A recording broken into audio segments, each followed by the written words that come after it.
The green movement is growing every year. More and more politicians are supporting subsidies to green companies and laws that reduce waste. This will save the planet. How could anyone be against this? Surely it's only the greedy corporations who are only concerned with their profits. But is it really that simple? Here is a quote from Bjorn Lomborg, author of The Skeptical Environmentalist. The Germans are spending about $110 billion on subsidies for these solar panels. The net effect of all of those investments will be to postpone global warming by 37 hours by the end of the century. It's no secret that solar and wind do not come anywhere close to being as effective as traditional energy sources, such as coal or nuclear, but you would expect that given a $110 billion investment, you would get more return. And that's $110 billion spent on subsidies alone.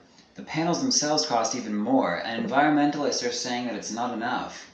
The hope seems to be that if we give it a push, it will soon be able to run on its own. But spending on these subsidies is only projected to increase. If we are going to stop global warming, we are going to have to do better than $71 billion a day. We have to find a smarter way to approach this issue. Perhaps it's actually the solar and wind companies that are the greedy corporations. After all, where would they be without these billions of subsidies? Okay, so maybe green energy isn't going to make a big difference, but surely we should be cutting back on our waste. The mayor of New York City banned the use of styrofoam cups to try to eliminate the 28,000 tons of styrofoam collected in waste in 2014. This sounds like a good idea, right? That's 28,000 tons less waste.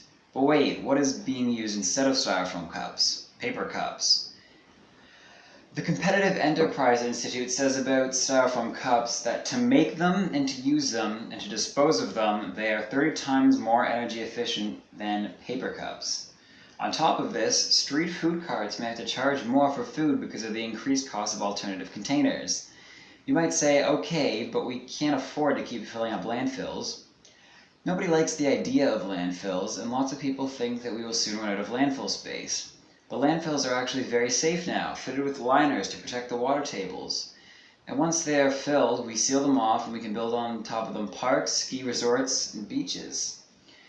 You could put all the world's trash for the next 1,000 years into one 15-mile square landfill, but this sounds unpleasant, doesn't it? Think about the emissions that are being produced by all the recycling trucks going around. Unpleasant as they may be, perhaps landfills are more green than we once thought.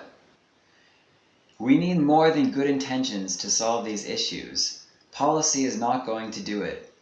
When green alternatives are good enough, they won't need any help, and until then, they aren't worth helping. People are always saying, global warming is real, we need to act now. And while that might make us feel good, the truth is that we don't know how to tackle this problem yet. Lomborg pointed out that our biggest problem is that everyone dies, and yet we ignore it, because we know that we can't solve it right now. What if global warming is the same?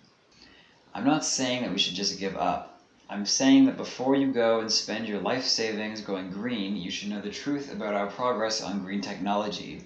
It's not as great as we've been led to believe, and going green is not as simple as it sounds.